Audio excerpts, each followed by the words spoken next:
Welcome in. This is the Seventh Floor Show. I'm your host, Tanner Rebell. Alongside me, my co-host is Justin Doyle. Justin, how are you today? Doing all right. A little tired. A little tired. Yeah, it sounds like everybody I've talked to. I think everybody is tired at the moment, including myself. So we're just going to continue. We're going to continue with the show, and we got a lot to talk about today. Not much have actually happened in Bruins conversations in the last week since we did our last show. There's been a couple roster moves, including Daniel Vladar, the goaltender, getting sent down to Providence. Jeremy Lawson was sent down to Providence, and so is Ryan Fitzgerald. They also have a signed player, which we'll get to in a little bit. But first, today's show is presented by Spretzbox. Spretzbox is the affiliate for subscription services in terms of accessories. So if you're looking to get fly, you're looking to elevate your game, head over to Spretzbox.com and use the promo code REBELLO10 to get 10% off your order. It's just $28 a month. Give you $100 for every box. Isn't that great value, Justin? $100 for just $28. Fantastic. That's Fantastic. free. That's practically free. Except I don't have $28. Right. So moving on here and talking about some of these roster moves. So Daniel Vladar was sent down, the goaltender. He was assigned to Providence, and it makes a ton of sense. This is a guy who I know we talked about last week, and this is a goaltender who's just not there yet, just not ready. He'll probably be starting down in Providence, but the bigger question is going to be, I think, Malcolm Subban. Where does he end up? Where does Zane McIntyre end up? Does Anton Khudobin win that backup spot? And in my mind right now, I look at Malcolm Subban and I'm like, all right, buddy, this is it. This is your opportunity to prove that you're worth the first-round pick that Peter Chiarelli ultimately used on you. And, he had that injury to the throat, right? He took a puck to the throat. Yep. And last year, I believe it was his first full season removed from that injury. So I look at him now, and I think this is it for Malcolm Subban. He has to show, is he capable? And I do think he could be your backup goaltender this year. I think between McIntyre, Khudobin, and Subban, those three guys could ultimately be your backup. And if one of those guys fails, then you have another option down there. I look at Khudobin and I think, all right, he's a veteran guy. He's been around the team. This is his second stint with the Bruins. It's his second season in this stint. And last year, I didn't see anything that really blew my brains at all. And I think for Tuukka Rask, I think we talked about it a couple shows ago. I believe Tuukka is a player that kind of needs that motivation, that inspiration, kind of what the Patriots did with Jimmy Garoppolo drafting him, kind of elevated Tom Brady's game. I think the Bruins are in desperate need of a goaltender to elevate Tuukka Rask's game. What are your thoughts on the goaltending situation, Justin? And the backup goaltending situation, really. I think Khudobin needs to go. He needs to go? I guess maybe not leave the team, but I think he should be down in Providence. And I think the backup is between Subban and McIntyre. But I think Subban might edge him out just because, like you were saying, this is it for the kid. Right. Either he got it or he doesn't. I was able to catch the game that he played the entire game. I think it was the last preseason game. In the third period, he kind of stood on his head. But other than that, there's really not much to go on. So I guess maybe you just pick one, see what happens. Now you got three to choose from. Like I don't know. It's going to be Khudobin. It's going to be Khudobin, right? Like that's who the Bruins are. That's what they do. It's going to be Khudobin. Unfortunately. Right. And is that going to be the best situation? I don't think so necessarily, but I also think he might be the best option. I think Khudobin, in terms of long-term... more reliable. Right, exactly. He's going to give you more of a consistent backup where you don't really know what you can get out of Subban or McIntyre, and maybe they're never going to develop into something. And maybe it's time. Is Vladar going to be that guy next year, the year after? Or are you going to actually have to go out and draft a goaltender? Are you going to get another goaltending prospect to bring in? Is it going to be time to move on for McIntyre and Subban after this year? So for those two goaltending prospects, this is it for them. They have to prove that they are worth remaining in the organization. That's just my thoughts on that. They also signed a forward to an entry-level contract. That could go. Jack Studnicka. They announced on September 26th. He's a forward, a 3-year entry-level contract. He is an Ontario native was selected in the second round, which is 53rd overall of the 2017 NHL entry-level draft. He joined them in rookie camp, earned points in all 3 games at the Prospects Challenge in Buffalo. He had 1 goal, 2 assist effort in the 9-3 win over the New Jersey team. So that's pretty impressive by him. He made his preseason debut in the team's opener against the Montreal Canadiens in Quebec City on September 18th. And then he returned to Oshawa in September 21st. So returned to the OHL. He was the captain. He's 18 years old. Currently serves as the captain for the Oshawa Generals in the OHL. He's appeared in 2 games this season for them, 2 goals, 3 assists for 5 points, +2 rating, 6'1", 171-pound forward. He finished tied for second on his team in points. He had 18 goals, 34 assists in 64 games for Oshawa. So this is a player that has some international talent. He played for Team Canada at the 2017 Under-18 World Juniors in Slovakia, where he tallied 3 goals in 3 games. So this is a player who has talent. Showed some of it in the Rookies Challenge. Mm-hmm. So this is a solid signing. Entry-level deal means that you have this guy under contract now. And he's 18, so he's still really young. It's still probably, who knows what's going to happen, though. We've seen a lot of young players come in and have a lot of success.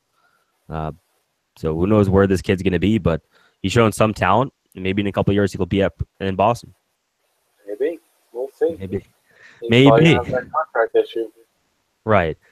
So we have 3 games that have occurred since we last had the show.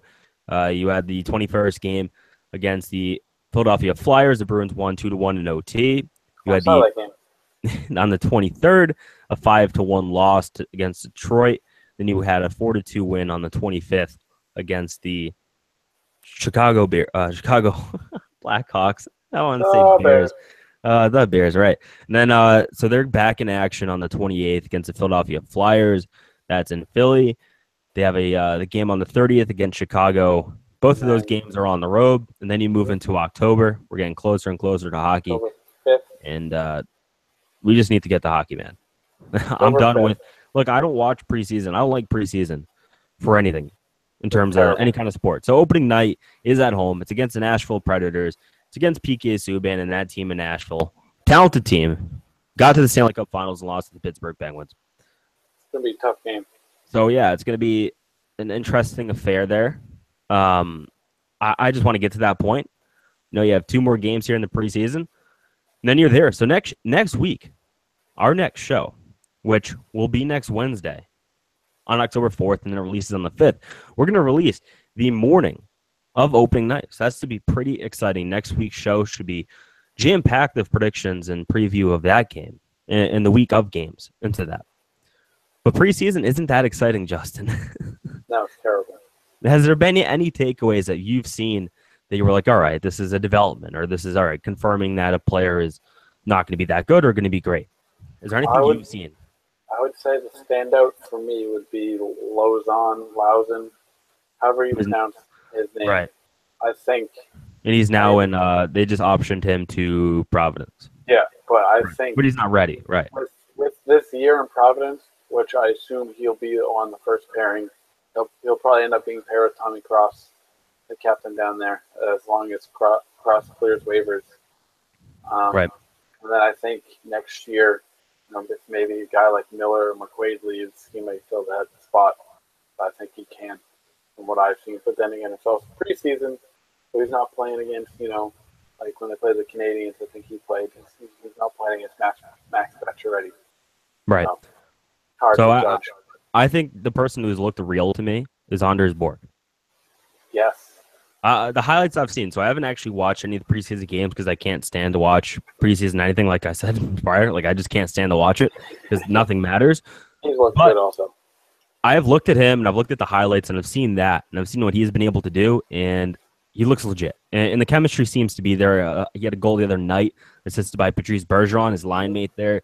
He's playing with Brad Marchand as well in the other wing. He's going to stay there. He looks legit. He looks like a top 6 forward, and I think he's going to be an impact player for you this year. And I think he's going to have a better rookie campaign than David Pastrnak did. Granted, it's a different head coach, a different system a little bit. So he should be available to do that. But I truly think that at the end of the year here, you might be talking about rookie of the year because that's how good he looked and has looked in preseason to me. And I think the hype is real. I think you should buy the hype. Yeah, I agree. I mean, obviously, you don't want to, tell this kid that he's supposed to be the next rookie of the year because then you don't want to put all that pressure on him. But Oh, okay. All right, hold on. Anders, if you're listening to this, you have no expectations whatsoever upon you. In fact, if you score a goal, that'd just be great. That'd be achieving your goals. No, score 5. He's going to be playing top 6 with 2 all-star players. He'll be good. Bergeron and Marchand. He's going to be playing one of the best centers of the game, one of the best passers in the game. He's going to have a 40-goal score on the other wing. He's going to have the expectations. And maybe Rookie of the Year is probably jumping the gun a little bit here. Yeah. But he's going to have those expectations because of where he's playing. He is going to be a top 6 forward on your best line with your most talented players. I think Rookie of the Year, the conversation of Rookie of the Year should be the expectation of him. So not to win the award, but to be in that kind of conversation where he's right up there. Just like if you talk about Andrew Benintendi with the Boston Red Sox. Benintendi is not going to win Rookie of the Year. And Aaron Judge is, but he's in the conversation. He's in the conversation of it.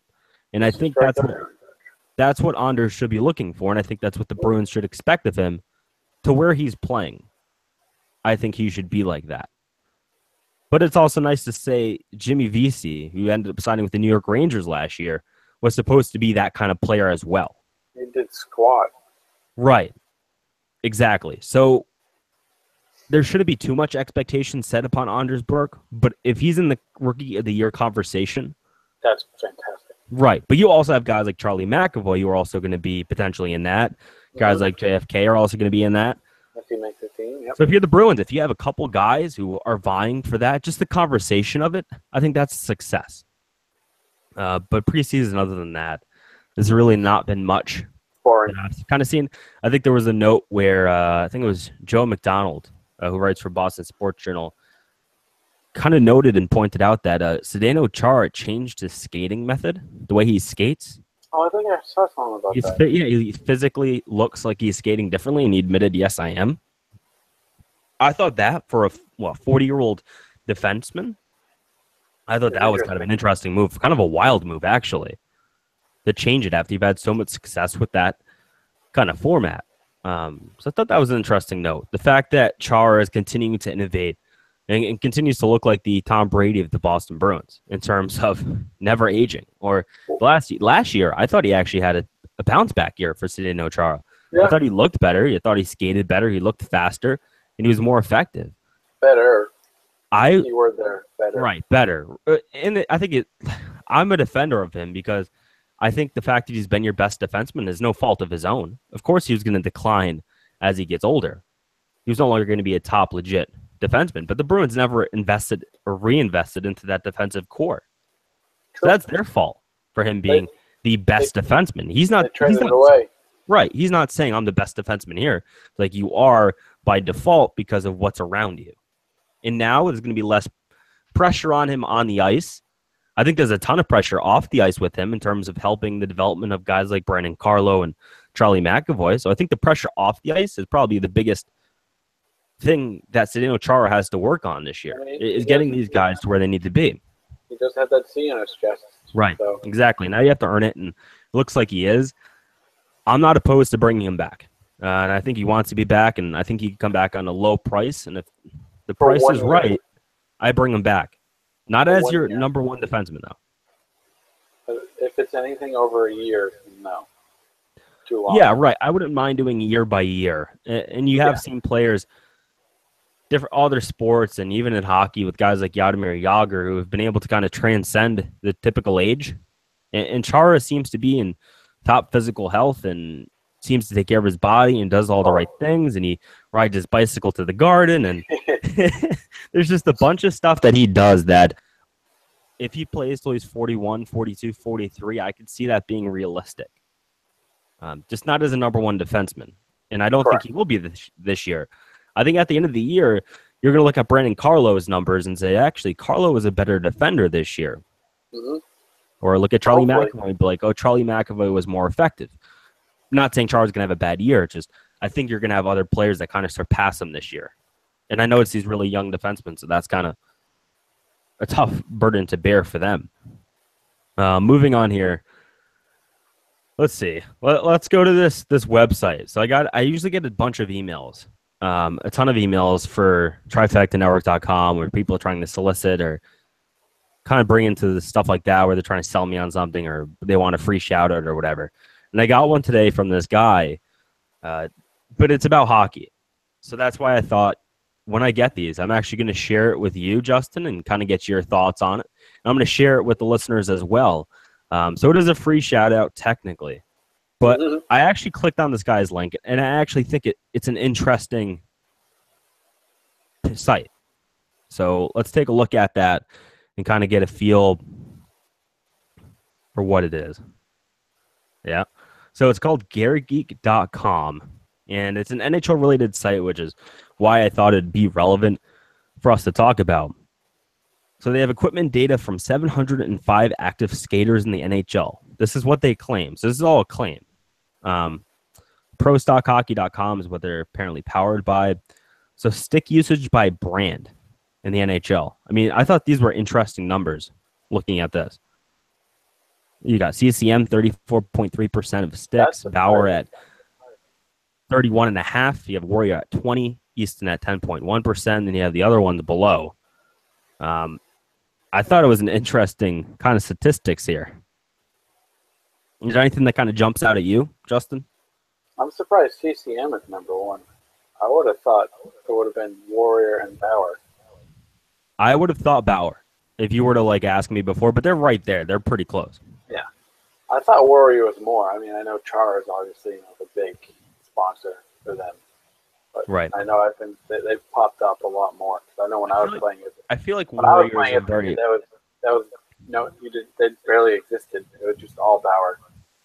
I feel like Warrior is a very socially active brand in terms of like paying influencers and stuff like that. Popular sticks. You got the Bauers up there. So Bauer technically, the Nexus 1N is the most selling, according to this, in terms of used stick in the NHL, 14.2%. And the CCM's at 13.5%. Right. And, of course, so moving on to gloves here. Actually, this is very close, but CCM is right there. And this makes a ton of sense to me. But then again, I would have said it was Bauer, if you asked me. Pants. Bauer's pants. Yep, CCM makes more sense for pants. Right. Skates. Bauer. Makes a ton of sense. Yeah. All right. That's a crazy number, but yeah. Vapor, obviously. Yeah. I only wore Vapors my entire career. There's 262. So they only have, like, I think they said, 705 skaters in terms of their equipment. But that's still pretty interesting. 70% of them wear Bauer. CCM, it's close again here. But if you're looking at this site, it looks like CCM is the bigger brand. But the only team that actually matters on the 7th floor is the Boston Bruins. That's the only team that exists on this show. So hopping in, let's see what we got here. The active roster. So they have a ton of players actually here. And they got a ton of Warrior. Let's go to sticks. Warriors. That's why I would have thought. So that's why. Yep. Yeah. Makes a ton of sense. I mean, that is crazy that the Bruins are bucking the trend when it comes to the stick. 17.4% use one stick, 17.4% use another stick for Warrior. But the number one stick, most commonly used stick for the Boston Bruins, is that Nexus 1N. 21% of Bruins skaters are using the Nexus 1N. Interesting. Moving on to gloves here. Warrior, that makes sense. Yeah. The Bruins are Warrior players, apparently. I mean, they are Warrior Ice Arena. No kidding. Yes. Going on here. That makes sense, too. Skates. That makes a ton of sense, obviously. CCM is that leader here, but then again, Warrior is one model, 34.8% of Bruins players are skating with that. So if this is true, I mean, this is an interesting site. If you're into this kind of analytics of equipment usage in the NHL. I mean, I think it's kind of interesting. It tells you who the stick is for the number one cap hit. That's kind of interesting.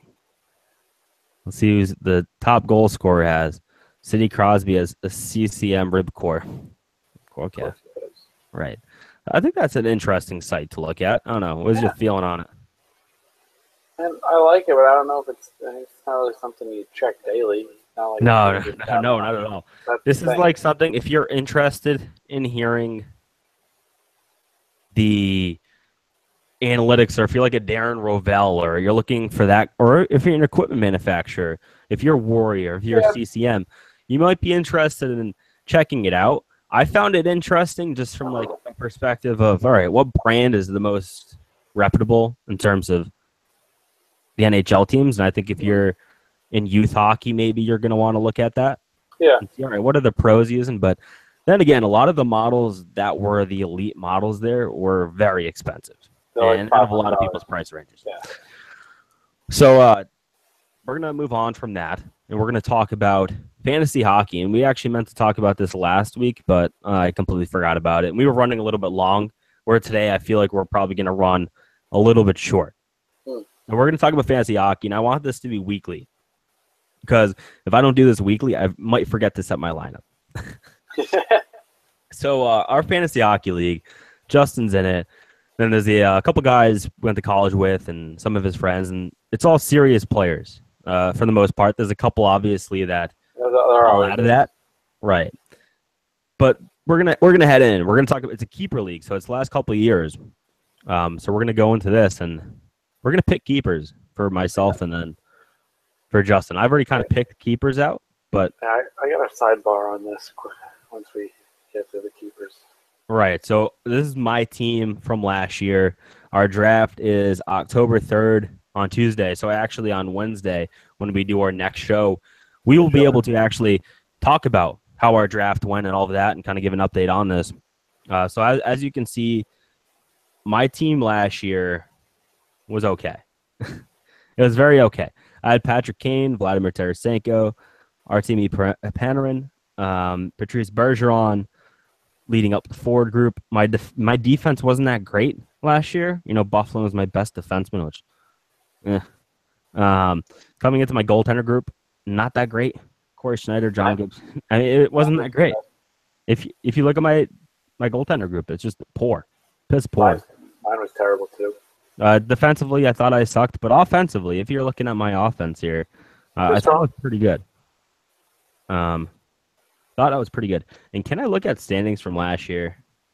Is ESPN that smart? Oh, yeah. Yeah, here we go. So let's head over to 2017. Weekend at Bergey's. I came in 7th place in the entire league. Oh, boy. That was bad. Yeah, you get the draft early then. Yeah. I think there was a portion where I was just not paying attention that much. But I was 4 games back here. You only made 5 moves? Yeah. Where does that say that? Yeah, I only made 5 moves. So I stayed pretty consistent in terms of moves. I didn't make a lot of players. I made a ton. What is your team name? I'm in 2nd place. Oh. Ooh. Yeah, I lost in the finals. Wow. He was in 2nd place. Wow. In the finals by, I think, one of my friends. I was in 2nd place. So you have Jonathan Toews, Tyler Seguin, Jonathan Drouin. Okay, we got some good forward groups there. I have to change my keepers, but defensively, you're okay. Yeah. Better than me a little bit there. And then goaltending-wise, yeah, you blew too. That's probably why you lost in the finals. Probably. I think that is why. You got Stamkos there too. All right, that's interesting. Yeah. So let's head over to my team, and then we'll come back to your team in terms of keepers. So I'm going to go to – no, it doesn't even let me do that. It just showed me the ability to do keeper changes. All right, whatever. I think if you go to the league settings somewhere. Oh, okay. I gotta go 2018. Right. So I was sitting in the 2017 season, and that was definitely why. There you go. So going in here, selecting keepers. So I've picked out Patrick Kane, Panarin, and Bergeron as my 3 keepers. So you can pick 3 keepers here. And ultimately, I look at this and say, is there 3 players that I would draft in rounds 1, rounds 2, and rounds 3? So is there people who are capable of that? And I look at my defensive unit here, and I don't see a defenseman that jumps out at me and says, draft me in the first or second or third round on my team. Offensively, that's where I kind of went here. I'm going to build my offense again and go offensive heavy because I was towards the top of the league in terms of offensive production. The question is going to be, can I draft defensemen that are going to be able to kind of balance that out, and can I draft better goaltenders? So kind of my issue and what I've come down to is I want Patrick Kane. I want Patrice Bergeron. Obviously. Right. So Panarin. Bread man. With Columbus now, I don't trust him. I don't think he's going to have a great year. But then I look at Tarasenko, and there's also concerns with him as well. Obviously, he's a fantastic player in St. Louis and all of that. Very talented, but he had some injury concerns towards the end of last season. So I'm looking at Tarasenko, and I'm like, do I want him or do I want Panarin? Or do I just say, you know what? Nope, don't want any of those guys and keep Kane and Bergeron and get that draft pick. So I'll probably draft around 3 or whatever, however which way they're going to have it work. So that's kind of where I'm at right now because I don't think there's a defenseman on my team that is worthy of keeping. I don't know. No. I mean, I'm looking at him right now. Bufflin.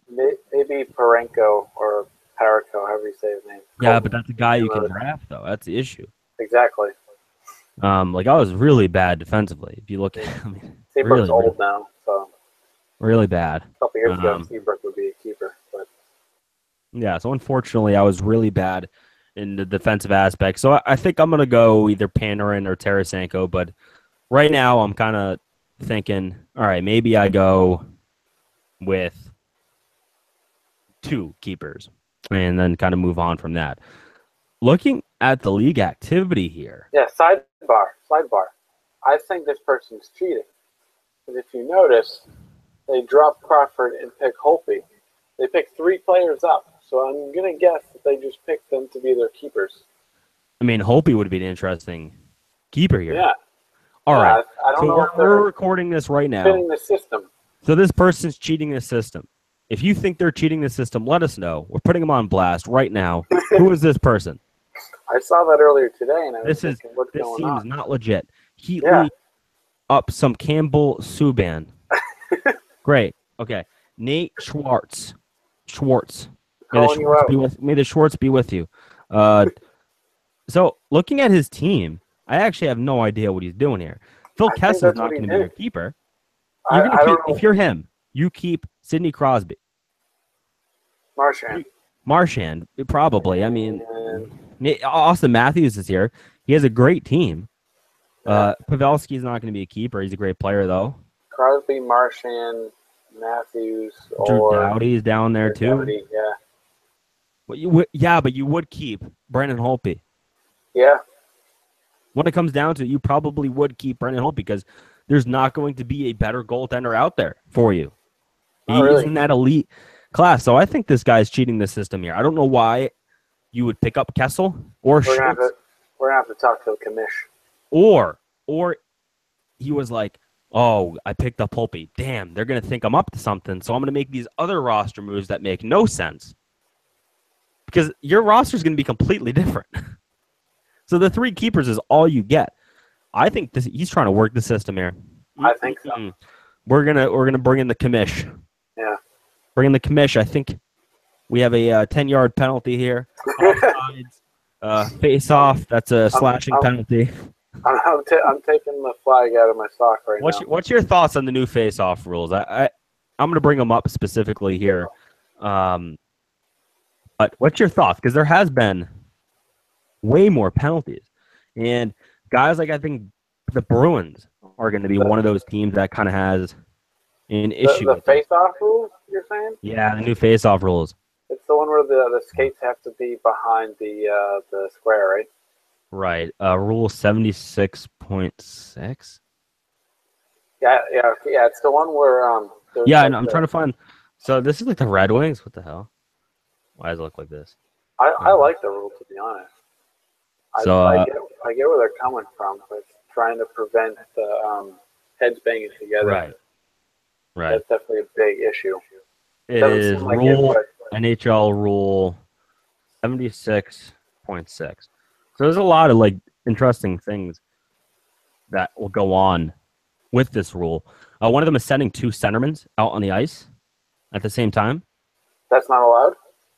No, you can, but what's been happening is you'll have Bergeron and say Backus go out on the ice or whatever. You know, you have your two centers, two really good face-off guys go out on the ice, and your first one will do like an illegal move to get to the, they'll make like an illegal kind of gesture to win the face-off, and they know that, all right, if I get thrown out of the dot here, I have another guy on the ice that can win it, right? You have another really good face-off guy.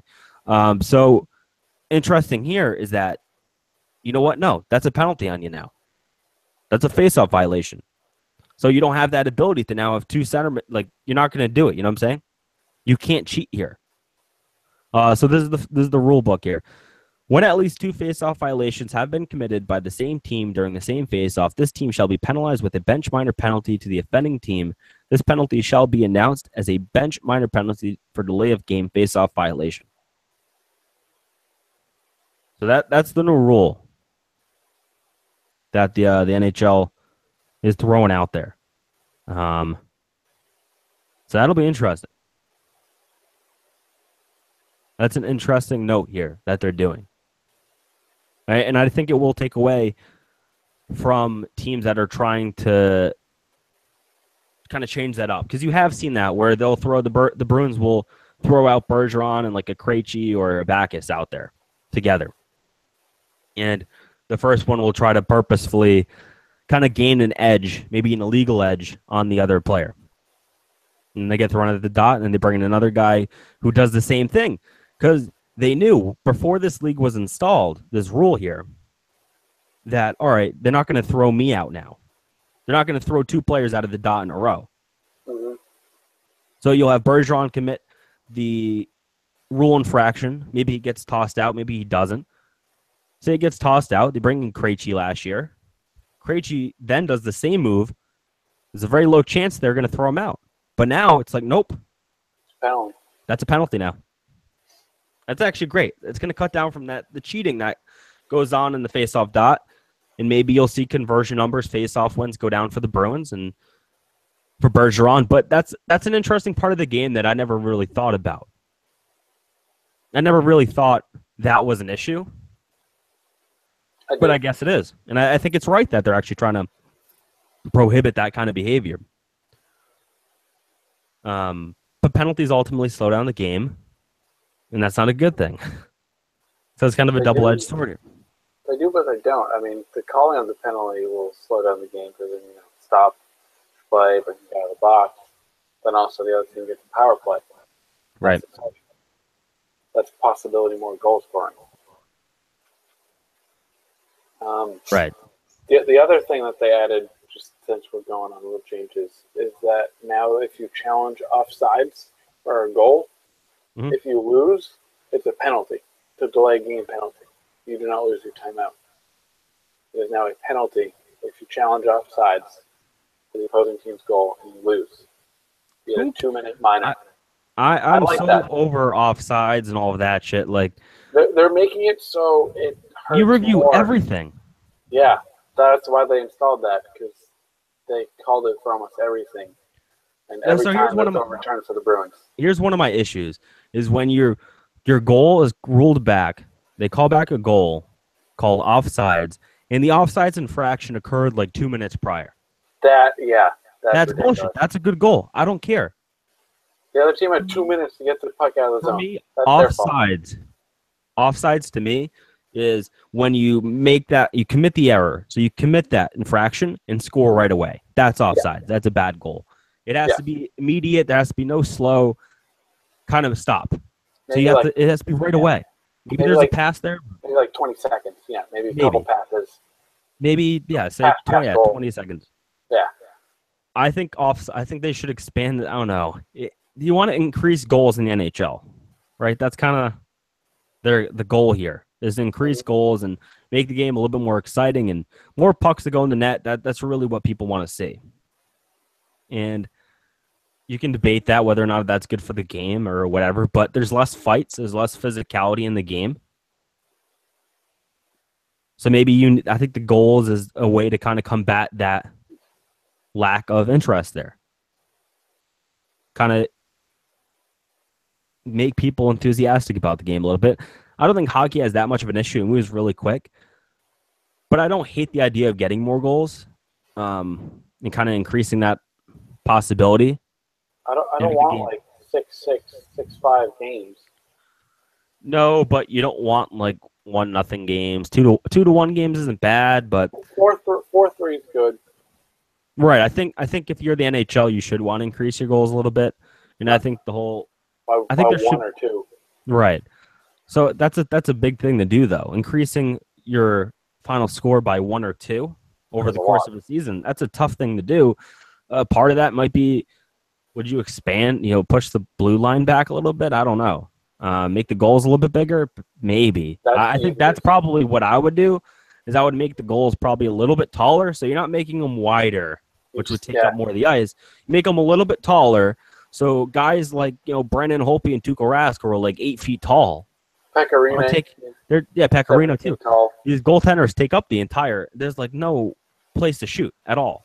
So I think if you make them taller, you're not really doing much in terms of taking away ice space. I think making the goals, make them a little bit taller, and do some math about it. So do some math. You set some guys up on the ice. You have them take a couple thousand shots, and then you increase it a little bit, a couple more thousand shots, and at the end of it, all right, what height equivalates to more goals? What height will give us that 1 to 2 more goal per that we're looking for? So I think they should definitely look at that. I think increasing the height of the net by a little bit could really help. Because how many top crossbars have you heard? You're a good amount. I know. I say it all the time. Everyone says it. An inch to the right, to the left, an inch down, it's a goal. But then you got the other guy saying, and the other inch the other way, you completely miss the net. Right. But just think, if you raise the net by an inch, it's now a goal. And players have consistently over time have kind of gone up with the puck. The puck rises off the ice higher and higher in modern hockey than it ever has before. Because they came from a time where the goaltenders didn't have masks, so they had to keep the puck low. No one was wearing helmets. They had to keep the puck low. And now they're kind of rising that puck a little bit, and that's happened, obviously, over the last couple of decades here.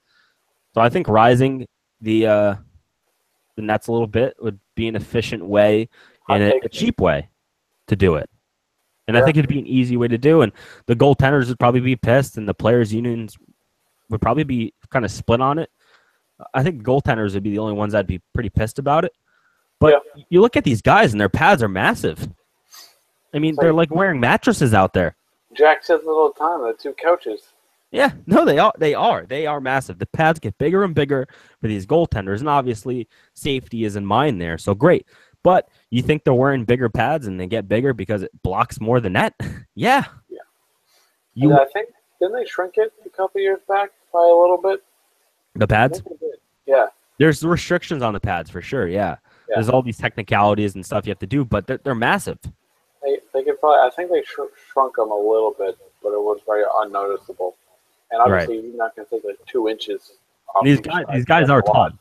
These goaltenders are tall. They're big guys anyway. So they need big pads, but so they need them that big. Tuukka Rask does look like he looks like a bony guy when you see him without pads on. That's how goalies are. Yeah. So I think that's an option for the NHL to look at.